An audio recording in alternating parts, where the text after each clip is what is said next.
Welcome back to Punk Rock Theologian. Last week I gave you a little story that came from a conversation with my mom. So today I'm going to give you a different conversation with my dad. He and I spent the week deer hunting, so we're out in the woods, mostly being quiet, just sitting around waiting for deer to show up.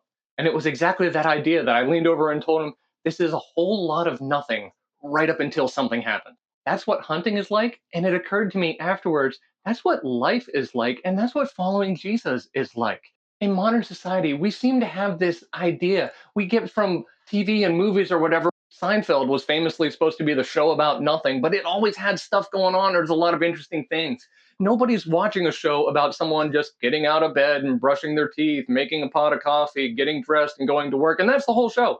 Nothing happens. But that is most of life. Real life is a lot of kind of mundane. It's going and just putting one foot in front of the other. But we've gotten this impression that it's supposed to be exciting. There's supposed to be something that brings you great joy, but that's not every day of your life. We are meant to experience joy and excitement and special things, but it doesn't happen all the time, or it's not a special thing. When it comes to following Jesus and obeying God's voice, there's a lot more just continuing in the same direction and waiting for him to speak again than there is big miraculous things. Miracles don't happen all the time. That's part of why we call them miracles. They're not just normal occurrences.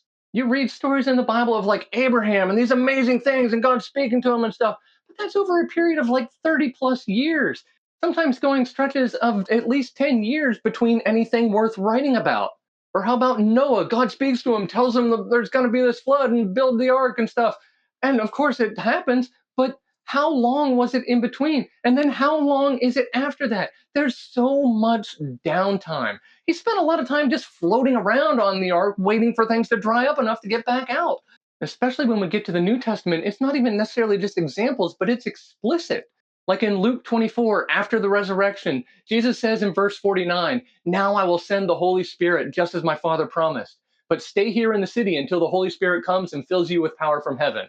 That's all the information they had. They didn't know how long to wait. They hadn't been told what it was going to look like. They're just, okay, we'll keep waiting.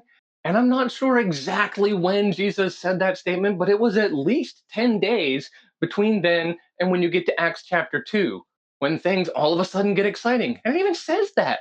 Starting in verse 1, on the day of Pentecost, all the believers were meeting together in one place.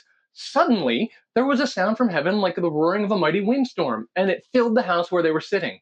This is when a lot of stuff happens. But before it got big and exciting and 3,000 people were saved in one day, it was at least 10 days of people sitting around and praying and saying, we're waiting for God to do what he said he's going to do. And just continuing and waiting until it happened. And if you want to talk about waiting for things to happen, how about the fact that this stuff was written 2,000 years ago and we're still waiting for Jesus to return? But even that is a whole lot of waiting right up until it gets really exciting. It's exactly what we find in 1 Thessalonians 5, 1-3. It says, now concerning how and when all this will happen, dear brothers and sisters, we don't really need to write to you, for you know quite well that the day of the Lord's return will come unexpectedly, like a thief in the night. When people are saying everything is peaceful and secure, then disaster will fall on them as suddenly as a pregnant woman's labor pains begin, and there will be no escape. This makes it clear that Jesus returning is going to be unpredictable. It's going to happen out of nowhere. Which, for any fellow theology nerds out there, let me go ahead and lay my cards on the table. This is why I believe in a rapture, specifically a pre-tribulation rapture, because that's the only way it can be a sudden, unexpected thing. Once some of the stuff starts taking place of the tribulation, of these things in Revelation, there's a pretty clear timeline in there.